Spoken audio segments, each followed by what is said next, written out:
যখন স্বৈরাচারের বিরুদ্ধে, ফ্যাসিবাদের বিরুদ্ধে আমরা আন্দোলন করছিলাম, তখন আমরা বলেছিলাম যে আমাদের উপরে যেরকম অত্যাচার নির্যাতন হচ্ছে, যেরকম গুম খুনের শিকার হচ্ছে রাজনৈতিক দলের নেতাকর্মীরা, আমরা চাই দেশে এমন একটি রাজনৈতিক পরিস্থিতি হোক যেখানে আমরা ডিবেট করব, কথা বলবো, কিন্তু এরকম পরিস্থিতি আমরা তৈরি হতে দেব না। বিএনপির সফলতা তখনই নির্ভর করছে যখন আপনারা এখানে উপস্থিত প্রত্যেকটি মানুষ এবং আপনারা যাদেরকে নেতৃত্ব দিচ্ছেন তাদেরকে সাথে নিয়ে সরকারের পেছনে এসে না দাঁড়ান।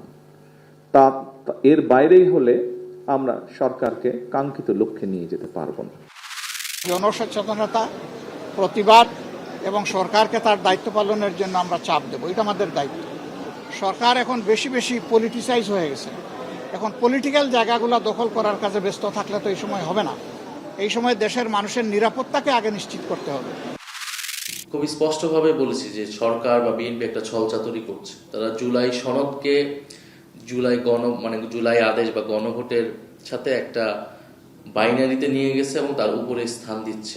আমরা আন্দোলন অবশ্যই পিসফুলি করব, আমরা আন্দোলন অহিংসভাবে করব এবং রাজপথে অলরেডি কর্মসূচি শুরু হয়েছে।